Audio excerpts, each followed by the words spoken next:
Hello everyone, this is Shiv Prem, legal intern at Lexis and Company and currently pursuing BLLB honors from Central University of South Bihar.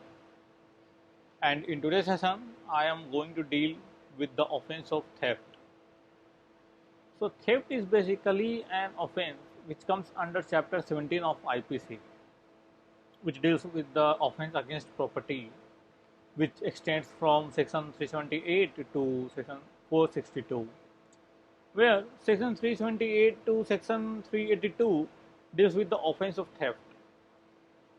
So now theft is an offense in which movable property of a person is taken away without his consent, which is defined under section 378 of IPC, and punishment regarding this offense is given under the section 329 of IPC. According to section 328, theft is defined as whoever intending to dishonestly take any movable property or the possession of any person without that person's consent in order to such taking is said to commit theft. Dishonest intention exists when the person taking the property with an intention to cause wrongful gain for himself or wrongful loss for others. This intention is known as animus frondi, and without it, the offense of theft is incomplete. For example, fish in their free state as regarded as the ferak nature, but they are said to be in possession of a person who has the possession of that lake or pond or tank or whatsoever where those fish are kept, where they live but they can't escape.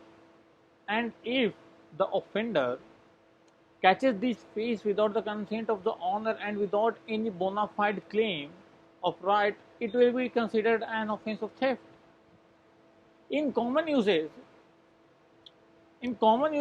theft is taking the property of another person without his permission or consent with an intention to deprive the rightful owner of it. The word is also used as a shorthand term for offences against the property like burglary, robbery, looting, and others. According to section 379 of IPC, for the offence of theft, there is a punishment of imprisonment of either description, which may exceed to 3 years with fine or both.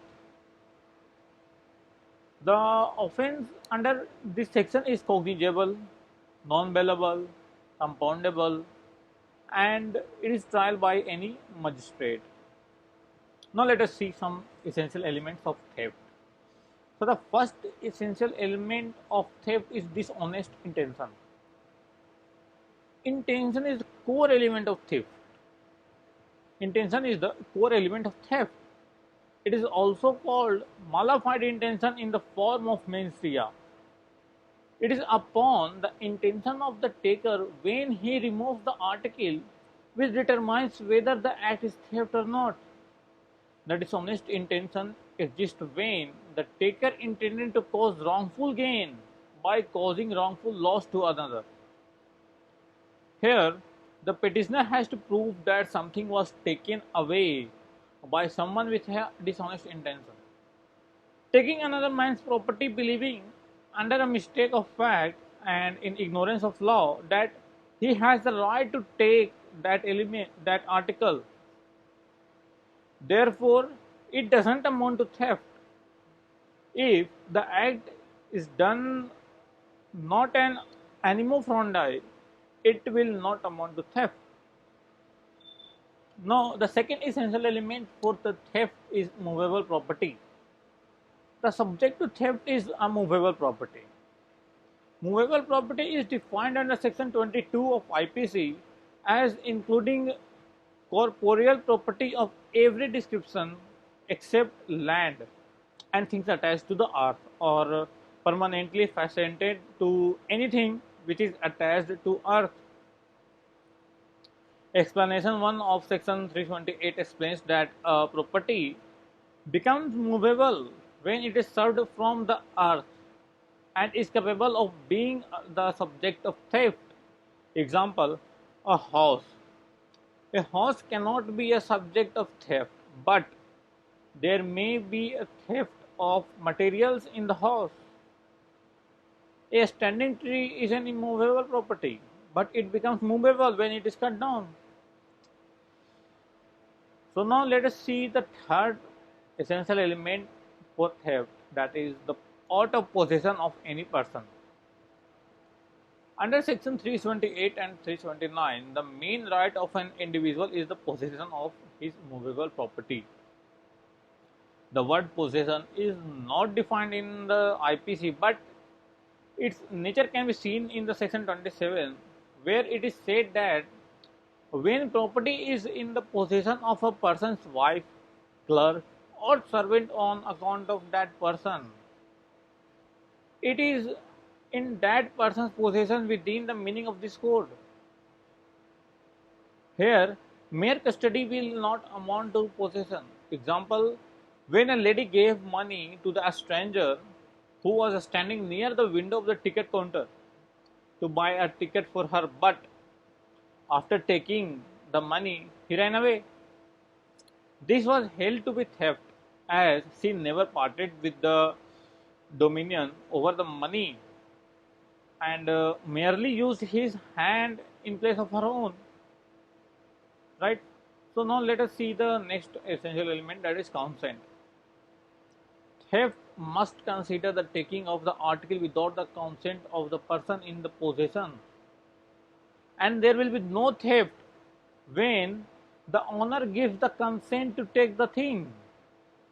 Thus, when a debtor gives up his property to the creditor and subsequently discovering that the debtor was time barred, later charged with the offense of theft, the same was held unsustainable by the court in the case of Mismat Piari Olaria. Yeah. Now let us see the next essential elements. It is the last essential element, that is the moves that property.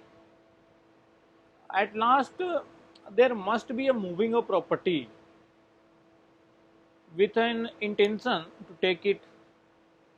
The English equivalent term is aspiration, which implies something more than mere moving, which alone is necessary under the IPC.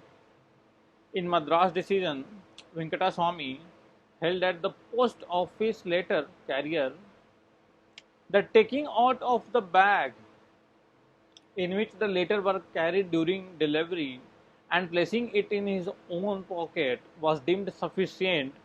The jury found that he put the letter in his own pocket, intending to steal it.